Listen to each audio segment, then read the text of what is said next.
bienvenido a tu canal Codec. En esta ocasión vamos a aprender sobre estructuras de control y vamos a revisar algunos ejemplos. Quédate aquí y comencemos a aprender.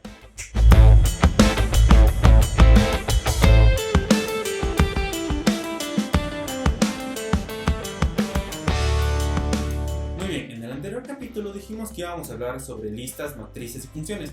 Sin embargo, nos saltamos un paso muy importante para aprender qué son las estructuras de control.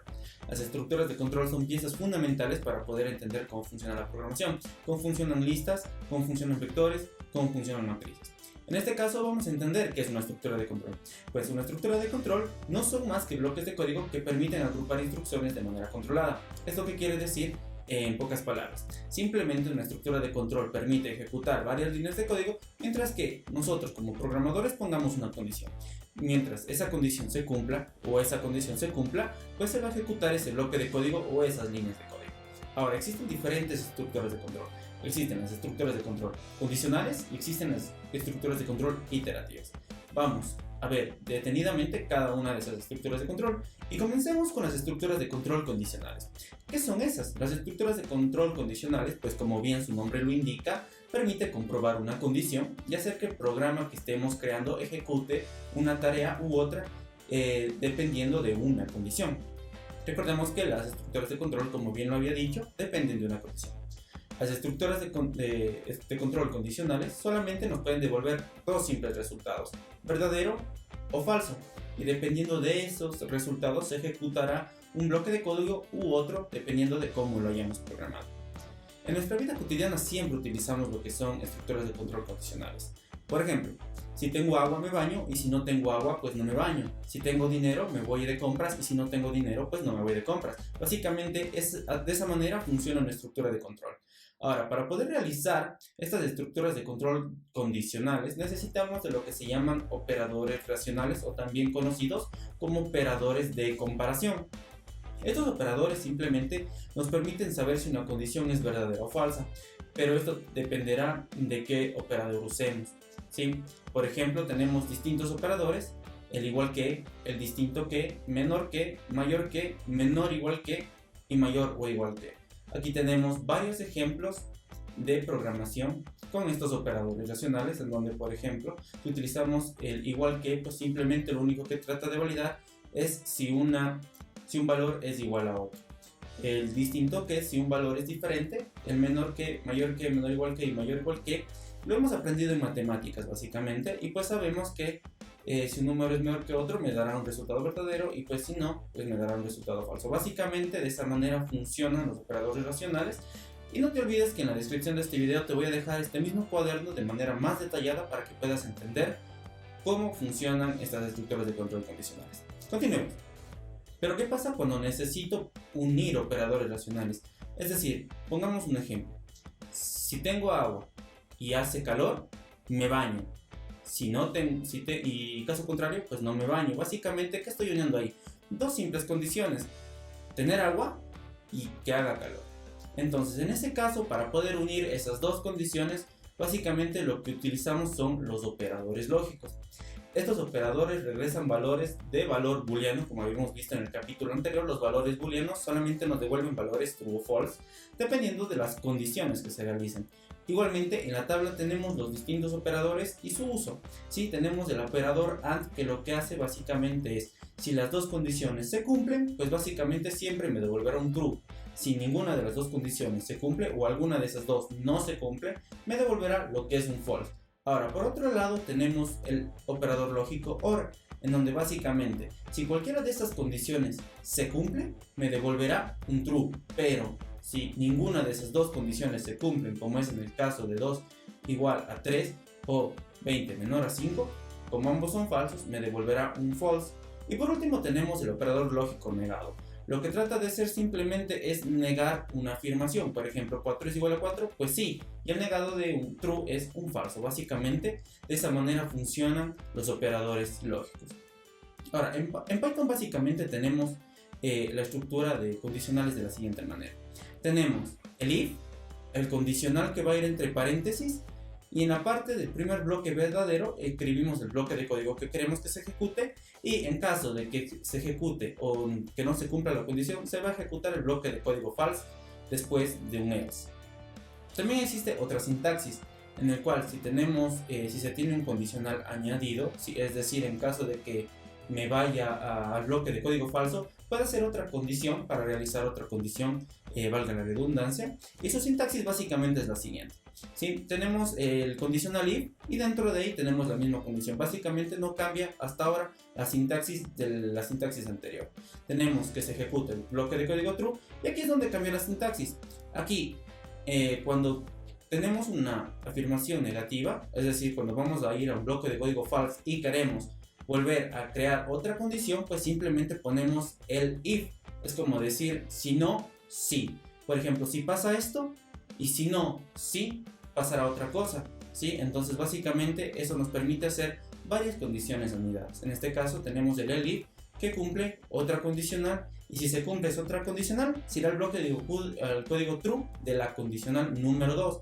Este supongamos que es la condicional número 1, esta es la condicional número 2, y ambos irán a true. Y en caso de que ninguna de estas dos condiciones se cumplan, pues básicamente lo que haremos es un bloque de código false. Voy a ejecutar ese bloque de código que está en false. Hagamos un ejemplo muy básico y muy utilizado. Supongamos que deseamos almacenar la edad en una variable, pero además de ello deseamos saber si la persona que almacenó la variable en esa edad es mayor de edad o es menor de edad. Pues con lo que hemos aprendido hasta ahora podemos hacerlo de una manera sencilla. ¿Cómo hacemos eso? Pues básicamente con las estructuras de control condicionales. Lo único que tenemos que hacer es utilizar el if, abrimos paréntesis y dentro del paréntesis viene la condición de la edad. Ok, es decir, creamos una variable edad. En este caso voy a decir que la variable edad es 20, es decir que la persona tiene 20 años. Y voy a comparar la variable edad para saber si la persona es mayor o menor de edad. En mi país, una persona es mayor de edad si es mayor o igual a 18 años. Entonces aquí, ¿qué estoy preguntando? Si la edad o si el valor que está almacenando la variable edad es mayor o igual a 18, pues lo que va a hacer es ejecutar la siguiente línea de código. Sí, en este caso, como pueden darse cuenta, existe algo que se llama sangría o indentación a nivel de programación. ¿Sí? Esto es muy importante que lo sepan. La indentación significa que el bloque de código que estemos ejecutando va a estar adentro de esta estructura de control, porque si le dejamos sin sangría o sin indentación, Python no va a entender que el bloque de código pertenece a esta estructura de control. Siempre tener en cuenta mucho eso para poder hacer lo siguiente. Entonces, en este caso lo que vamos a hacer simplemente es, si la persona es mayor o igual a 18, pues simplemente vamos a imprimir la persona es mayor de edad. Caso contrario, escribimos el siguiente bloque de código que sería falso. Imprimimos la persona es menor de edad. Si ejecutamos esto, pues como nos podemos dar cuenta, me sale la respuesta de que la persona es mayor de edad, ¿sí? Porque tiene pues básicamente 20 años. Si ponemos 15 años, la persona es menor de edad, ¿sí? De esa forma funciona una manera sencilla de cómo podemos hacer condicionales, con estructuras de control condicionales, perdón. ¿Sí? Ahora vamos a ver un ejemplo un poco más complejo y vamos a ver cómo solucionarlo. Supongamos que vamos a programar el IVA de una compra con las siguientes condiciones. ¿Sí? Si la compra es menor o igual a $100, no se incluye el IVA. Si la compra está entre los 101 y 300, se calcula el IVA. Y si la compra es mayor a $300, se le cobra el IVA más un interés del 5%. Parece un poco complicado, pero con lo que hemos aprendido es suficiente para poder realizar este ejercicio. Lo primero que vamos a necesitar básicamente simplemente es esta estructura de control. ¿Sí? ¿Por qué? Porque en este caso, como podemos ver, tenemos tres condiciones. Y como aquí tenemos tres condiciones, pues aquí están nuestros tres condicionales. Nuestro primer condicional, nuestro segundo condicional y nuestro último condicional false. Ahora, ¿qué más necesitamos? Necesitamos conocer los operadores relacionales, que los utilizamos en el primer ejercicio, y los operadores lógicos también. Los operadores lógicos son muy importantes porque en esta ocasión vamos a unir en la segunda condicional pues dos condiciones con un operador lógico y vamos a realizar el ejercicio. Entonces, la solución es muy sencilla. Lo primero que tenemos que hacer, básicamente vamos a crear variables que nos permitan almacenar el valor de compra de nuestro cliente, así como también que nos permitan almacenar el IVA y el interés. Y ustedes se preguntarán por qué almaceno en variables lo que es el IVA y lo que es el interés. Es una muy buena práctica de programación siempre almacenar como variables, como valores en variables, lo que son valores que cambian en el tiempo. Eso quiere decir que, por ejemplo, el IVA de aquí en 4 años podría aumentar o podría bajar. El interés en una empresa podría aumentar o podría también bajar. En este caso, cuando el valor no es muy constante, siempre varía, pues siempre es recomendable ponerle en una variable a fin de que no tengamos que cambiar todos los valores a nivel de programación, sino simplemente cambiamos esa variable y de esa manera ya no tenemos que cambiar en cada línea de código que se encuentre ese dicho valor que se debe cambiar. Ahora, una vez hecho o creado las variables, lo que tenemos que hacer después es preguntar con un if si el valor es menor a 100. Si el valor es menor a 100, lo único que tenemos que hacer es mostrar en pantalla el valor de compra del cliente sin calcular IVA, sin calcular interés. Ahora, pero en caso de que la compra del cliente esté entre $101 y 300, utilizamos la línea elif. Para poder hacer eso, lo que vamos a hacer pues simplemente es utilizar el elif, poner el condicional y utilizar un pequeño operador lógico que vamos a ver cómo funciona en este caso, en donde ya básicamente si entra este condicional lo que va a hacer es calcular el IVA de la compra y mostrarle en pantalla cuánto debe pagar. Y por último, en nuestra línea, en caso de que la compra sea mayor a $300 y no cumplió ninguna de estas dos condiciones, pues básicamente se va a calcular lo que es el IVA más un interés del 5%, ¿sí? Entonces vamos a hacer lo siguiente, vamos a almacenar la compra del cliente. En este caso supongamos que hizo una compra de $250. Vamos a almacenar el IVA, ¿sí? El IVA vamos a decir que es del 12%. Y por último también vamos a almacenar el interés. El interés es de 0.05%, ¿sí? Esto es decir 5% a nivel decimal, 12% a nivel decimal, ¿sí? Ahora vamos a realizar lo que son los condicionales. Ok, el primer condicional decía que si la compra era menor o igual a 100, ¿qué es lo que tenían que hacer? Pues básicamente imprimir el valor de la compra. Usted debe pagar y pongamos anidado la variable y pongamos coma. Sí, recordemos que la coma nos permite anidar en una impresión dos cosas que deseemos imprimir. Sí, en este caso pongamos aquí el valor de dólares para que salga al lado de la variable también el signo de dólar. Listo. Esa es la primera condicional. Muy sencillo de entender. Creo que hasta ahora no siguen el paso. Ahora, vamos con la segunda condicional, que es un poco más complicado. Vamos con la segunda condicional y en este caso vamos a utilizar el elif. El elif en este caso nos permite, en caso de que no se cumpla esta condición, hacer cumplir otra condición. Entonces en este caso tengo que cumplir la condición de que si la compra está entre 101 y $300, simplemente se le calcula el IVA a la compra. Entonces básicamente tengo que hacer, si la compra es mayor a 100 y la compra es menor o igual a 300, pues entonces se calcula lo que es la compra con el IVA. ¿Qué hicimos aquí? Utilizamos dos operaciones racionales, como podemos ver aquí. La compra es mayor a 100 y la compra es menor o igual a 300. Pero ahora, el operador lógico lo que nos permite hacer es unir esas dos operadores racionales a fin de mandarnos solamente un resultado, un true o un false. ¿Sí? En este caso, como nuestra compra es $250, podemos hacer lo siguiente. ¿La compra es mayor a 100? Sí. ¿La compra es menor a 300 o igual a 300? Sí. ¿Por qué? Porque la compra está en $250. Eso quiere decir que va a entrar a este condicional. Ahora, supongamos que la compra es $320. Ahora, ¿la compra es menor o igual a 100? No. Entonces va a estar otro condicional y pregunta, ¿la compra es mayor a 100? Sí. ¿Y la compra es menor o igual a 300? No. La compra no es menor o igual a 300, la compra es mayor a $300. Por lo que aquí nos ayuda bastante el operador lógico. Esta condición de aquí es true y esta condición de aquí nos devuelve un false. Como tenemos el operador lógico AND y habíamos dicho que el AND nos devuelve siempre un true cuando las dos condiciones sean verdaderas. En este caso, como este es true y este es false, pues nos va a devolver lo que es un false. Espero que haya quedado un poco más claro. Entonces continuamos ejecutando o realizando nuestro código. En este caso lo que tenemos que hacer es calcular el IVA. Vamos a crear una variable que se diga calcular IVA, que es igual a la compra del cliente por el IVA. ¿Sí? Y después lo que vamos a hacer simplemente es vamos a crear una variable total compra, en donde simplemente le ponemos la compra y le sumamos el calcular IVA. Y por último imprimimos el total de la compra. Print, usted debe pagar total compra. Y listo. De esta manera hemos acabado la segunda condicional. Calculamos nuestro IVA y le sumamos el IVA a la compra del cliente, que es lo que básicamente pues, se tiene que hacer.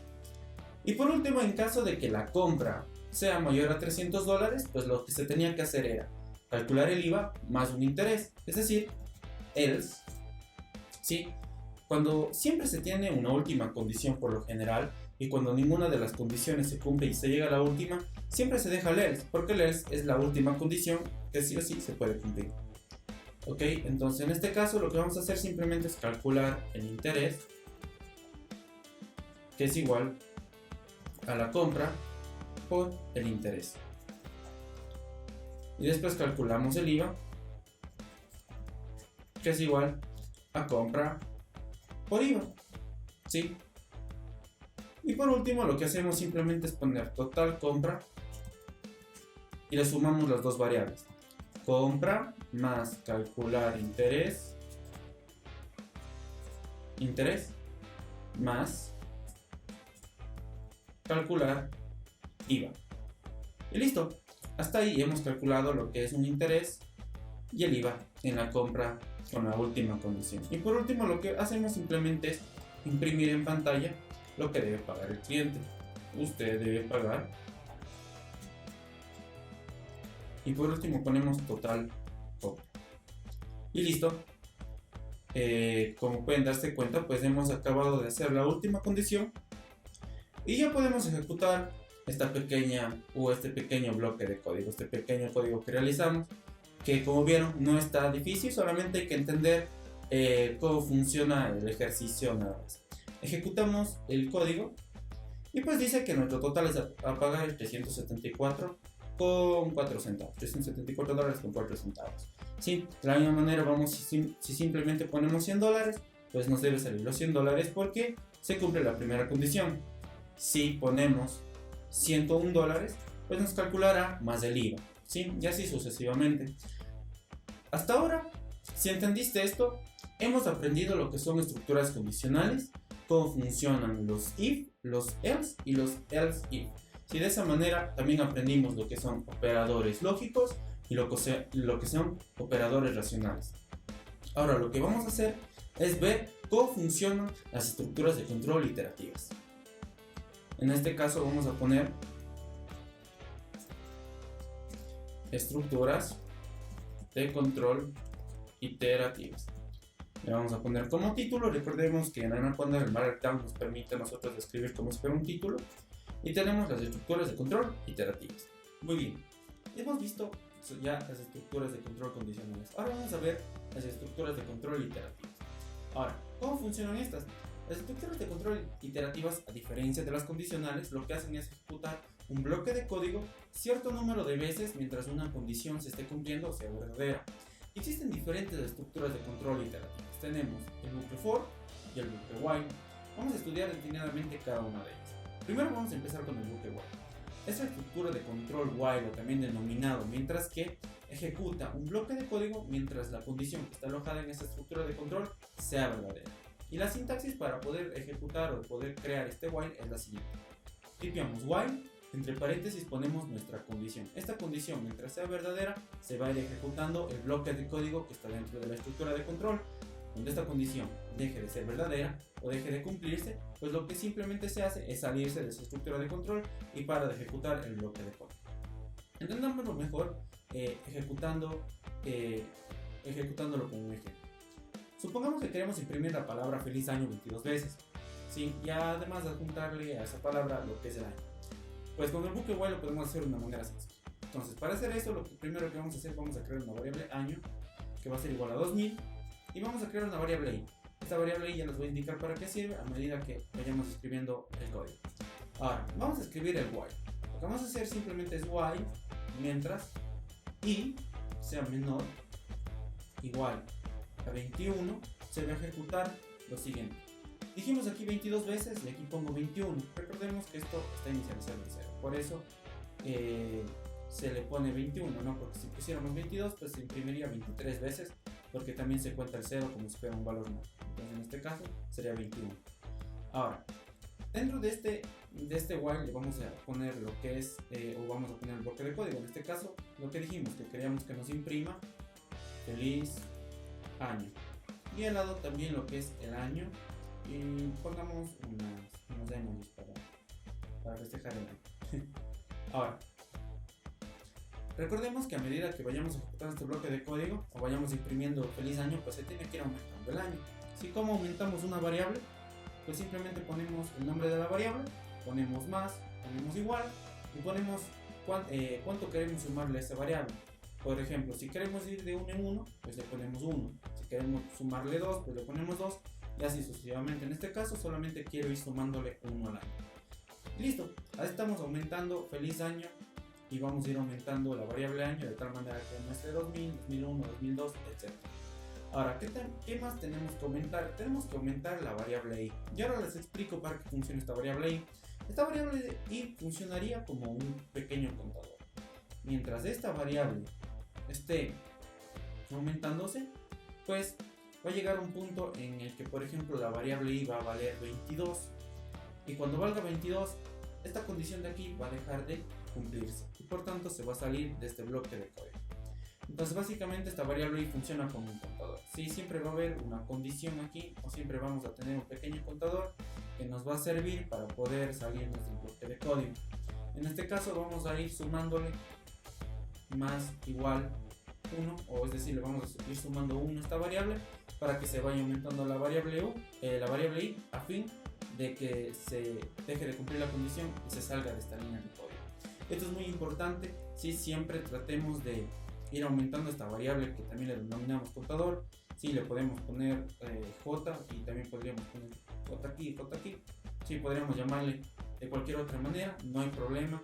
Si no es obligatorio siempre poner ese nombre a esa variable que denominamos contador en este caso. Ahora, ejecutemos este código y como vemos se ejecutó lo que teníamos que hacer. ¿Sí? Como pueden ver, se ejecutó feliz año y al lado se adjuntó pues el año, ¿sí? Y como pueden ver, pues se va aumentando también el año, ¿no? Y llegamos a lo que es hasta el año 2021. ¿Sí? Es muy importante esto de aquí. Pero ¿por qué es muy importante? Supongamos que quito esto de aquí. ¿Qué es lo que pasa? Este código nunca va a parar de ejecutarse. ¿Sí? Este código nunca va a parar de ejecutarse. ¿Por qué? En este caso yo lo paré con este stop de aquí. ¿Sí? Y esto puede ser un problema muy grave. Cuando tú no aumentas la variable de una condicional, en este caso de un while, pues este se va a convertir en un bucle infinito. Y ahí tenga mucho cuidado porque puede ocasionar que su computadora llegue a colgarse. ¿Sí? Entonces siempre poner más igual 1. ¿Sí? Eso ténganlo siempre presente. De esa manera pues ya no ocasionaría que nuestra computadora se vaya a colgar.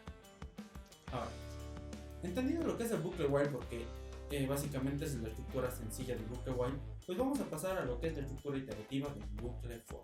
Ahora, este bucle for nos permite iterar mediante un contador, de la misma manera que un while. Pero, ¿cuál es la diferencia con el while?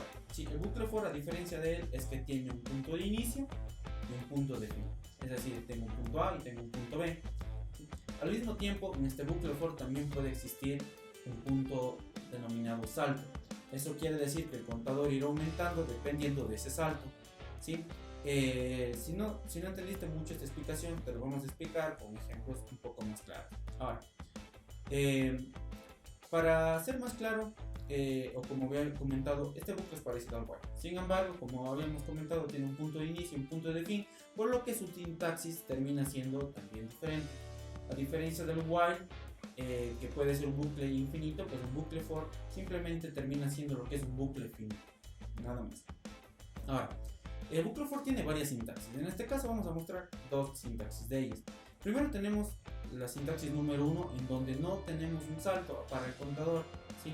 En donde solamente ponemos for, el contador, y este inRange es como nuestro punto A y nuestro punto B, es decir, que solamente va a coger ese rango y solamente va a ejecutar el bloque de código en ese rango. Aquí tenemos nuestro punto de inicio y nuestro punto de fin, y se va a ejecutar el bloque de código hasta que llegue al punto de fin. Ahora tenemos también otra sintaxis, una sintaxis número 2, en donde hay un salto para el contador, ¿sí? En donde básicamente la estructura o la sintaxis sigue siendo la misma hasta aquí, hasta inRange, en donde se le pone el inicio, el fin y el salto que va a tener el contador. Ya dentro de ellos, pues en ambas sintaxis se le pone el bloque de código. Vamos a entenderlo mejor con un ejemplo. Supongamos que queremos imprimir la palabra de nuestro canal, en este caso coderec, ¿sí? Letra por letra. ¿Cómo lo hacemos? Pues básicamente con el bucle for, pues mucho más sencillo, lo haremos. Ponemos nombre igual a coderec, y vamos a hacer la impresión letra por letra de lo que es nuestro nombre de nuestro canal. ¿Cómo lo hacemos? Con el bucle for. Ponemos for, ponemos el nombre de la variable del contador, en este caso le pongo i, ¿sí? Y le pongo inRange y pongo que va a inicializar desde 0 hasta la longitud de la palabra. ¿Cómo obtengo la longitud de una palabra o cómo obtengo la longitud de una variable cualquiera? Fácil, con la propiedad o con la función len. Len es una función que nos permite a nosotros obtener la longitud de una palabra o de un texto. Y no solamente de eso, en otros capítulos veremos que también nos permitirá obtener la longitud de listas, de vectores, de matrices, etc. Entonces ponemos len y ponemos la variable nombre. En ese caso estoy diciendo que vaya desde 0 hasta el número de palabras que tenga, hasta el número de letras, perdón, que tenga la palabra coderec. En este caso sería 2, 4, 6, 7. Y dentro de este for, pues simplemente vamos a imprimir cada letra. Si vamos a poner print, y vamos a poner letra, número, ponemos dos puntos y vamos a concatenar aquí la variable i para poder ver el contador, qué número va a ir aumentando el contador, y después vamos a conectarnos o vamos a acceder a esa letra mediante el contador. En capítulos anteriores habíamos visto que para poder acceder a una letra de una variable tipo str, pues simplemente teníamos que poner el nombre de la variable, poníamos corchetes y poníamos el número de la letra en donde queríamos acceder. En este caso va a ser nuestro contador, de tal manera que cuando inicia en 0, la i va a inicializar en 0 y va a coger nombre en la posición 0, después cogerá en la posición 1, posición 2 y así sucesivamente. Imprimimos esto y como pueden ver nos sale letra número 0 es la C, letra número 1 es la O, letra número 2 es la D y así sucesivamente. Como pueden ver, de esta manera funciona el bucle for. Ahora, quiero imprimir cada letra del nombre del nombre coderec, pero ahora solamente quiero imprimir de 2 en 2. ¿Cómo hago eso? Pues muy fácil, con la segunda sintaxis del bucle for, en donde simplemente se le pone un salto. Hagamos lo mismo, creemos la variable nombre y pongamos coderec. Y ahora creemos la variable for, ponemos for y inRange desde 0, igualmente hasta la longitud de la variable nombre, y quiero que vaya de 2 en 2, es decir, le pongo 2, ese va a ser mi salto. Y por último simplemente ejecutamos o copiamos este código de aquí y lo pegamos aquí porque queremos ir haciendo lo mismo. Y listo. Ejecutamos y como pueden ver tengo letra 0, letra 2, letra 4 y letra 6. Esa es otra manera que podemos utilizar el for también. Este es algo muy útil cuando nosotros no queremos irnos de uno en uno, sino queremos irnos de saltos por saltos. Ahora, también hay otra forma, hay otra sintaxis de poder utilizar el bucle for. Hay una manera mucho más sencilla de poder imprimir esto, en donde el i ya no se vuelve contador. Y lo vamos a explicar con la siguiente sintaxis. La sintaxis es la siguiente. Ponemos el for, igualmente ponemos la variable i o la variable que nosotros queramos, ¿sí? ponemos int y el nombre de la variable que nosotros queremos realizar con nuestro for. Y aquí ejecutamos el bloque de código que queremos realizar. Aquí, ¿cuál es la diferencia con las otras dos sintaxis? La diferencia es que aquí esta variable i ya no se vuelve contador, sino que la variable i lo que hace es almacenar el valor que tenga nombre variable. Es decir, supongamos que queremos imprimir esta misma letra por letra, pero utilizando la sintaxis número 3. Simplemente ponemos for y int nombre, sí, porque va a ser el nombre de nuestra variable. El nombre de nuestra variable se llama nombre, y lo único que vamos a imprimir es i. Sí, si nosotros ejecutamos este código, pues lo que aparecen son las letras. ¿Por qué no aparecen los números?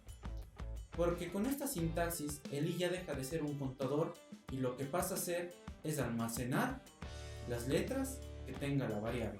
Sí, de tal manera que ya no es necesario poner nombre i, sino simplemente poner i. Espero que te haya quedado claro esto, porque es muy importante y es una manera muy usual de utilizar este for. Si no lo entendiste de una manera más clara, te invito a que lo repitas y reescribas este código de nuevo, de tal manera que vayas entendiendo. Ahora, un tip más y que también te va a servir mucho. ¿Qué pasa cuando quiero yo imprimir de manera reversa la palabra? Es decir, no quiero imprimir de aquí de izquierda a derecha, sino quiero imprimir de derecha a izquierda. Pues muy sencillo, podemos utilizar la función reverse de un for. ¿Cómo hago eso? Simplemente pongo for, pongo i, pongo int y de ahí pongo reverse. Entonces reverse me permite a mí, reverse, que es con AD, me permite a mí, pues básicamente ejecutar el for que lo ponga entre paréntesis de una variable para poder ejecutar las líneas de código. Si pongo imprimir i, pues como pueden darse cuenta, me está imprimiendo desde la última letra. Sí, esto también es muy importante o un dato muy interesante que les puede servir. Y hasta aquí hemos aprendido sobre estructuras de control condicionales e iterativas. En el siguiente capítulo veremos qué son listas, qué son matrices y qué son funciones. Y a su vez veremos cómo hacer cada una de ellas. Recuerda que en la descripción te dejo el link de los cuadernos de Jupyter para que puedas estar al tanto y puedas revisarlos y repasar sobre los capítulos que vayamos viendo. Dale like al video si te gustó, suscríbete a mi canal y activa la campanita para que puedas recibir notificaciones cuando suba un nuevo video. Conmigo hasta la próxima, nos vemos.